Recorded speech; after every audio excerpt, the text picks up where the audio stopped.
Ever wonder how a battery makes an electric car go? Why does an electric fan turn when you plug it in? Well, you can find out doing this simple physics experiment.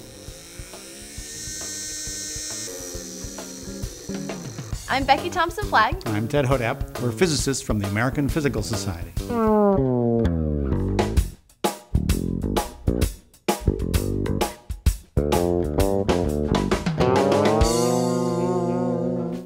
To make something move, you need mechanical energy. For instance, I can make Becky spin by giving her a push.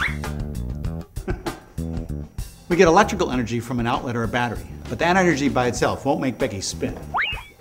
To do that, we need an electric motor. We can make something spin, other than Becky, with a simple electric DC motor.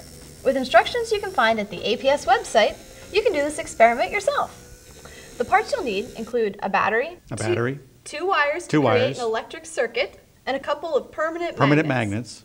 For the part that spins, let's open up this little motor, take out this thingy called an armature. Thingy? It's a technical term.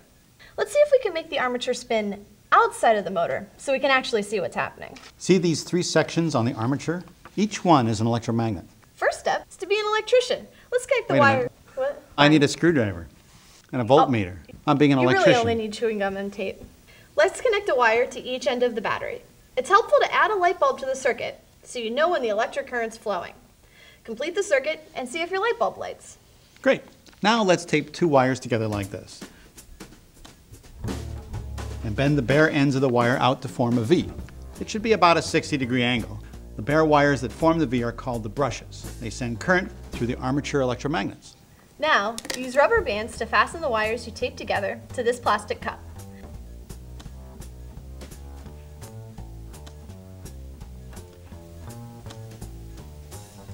Use a piece of bare wire with a small loop in it to make a little mount for the other end of the motor shaft. Fasten that with rubber bands too. Mount your armature. You've got to rest this little split ring between the brushes. If the light comes on, hey, you've got a complete circuit. Great. Now, stick two permanent magnets together. Now hold them beside the armature. There you go, it's spinning. And naturally you want to make it spin faster. Yeah. You can put the magnets on either side. Cool.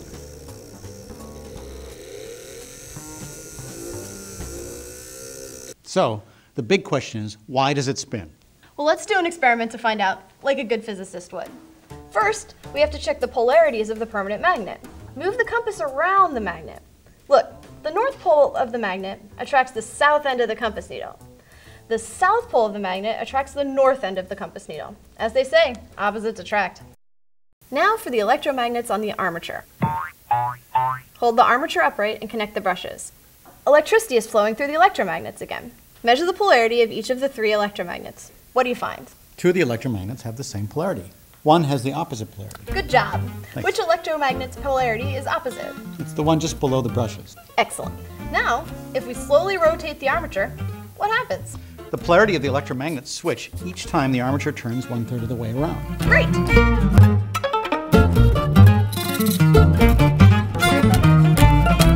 Now you're going to ask, what makes the polarity switch? What makes the polarity switch? I knew you were going to ask that. I knew I was going to ask that too. Let's take a look at an electromagnet. The electromagnet has a metal core and a coil of wire around it.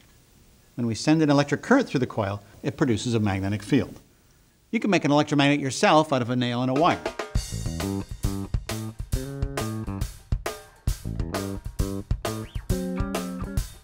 Because electricity and magnetism are very closely related.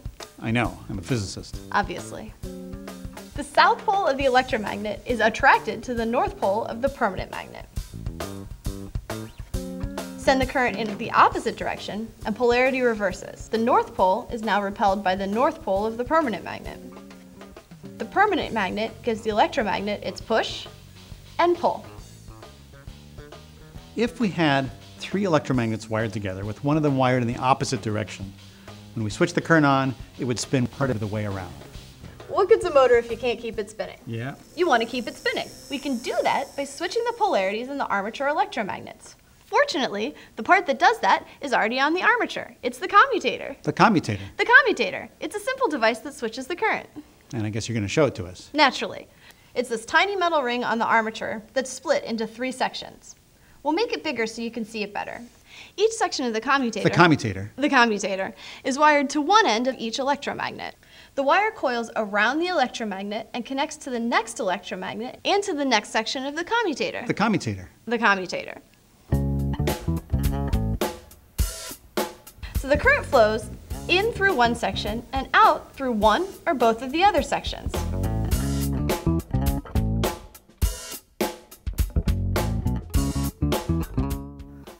Remember the pattern of the electromagnet poles that we found? Two of the poles are the same, and one right beneath the brushes is different. Each time the commutator turns a third of the way around, two new sections have rolled into place and make contact with the brushes. The current in two electromagnets change direction, and the electromagnets change polarity. The permanent magnet repels the north pole and attracts the next south pole, so the armature spins.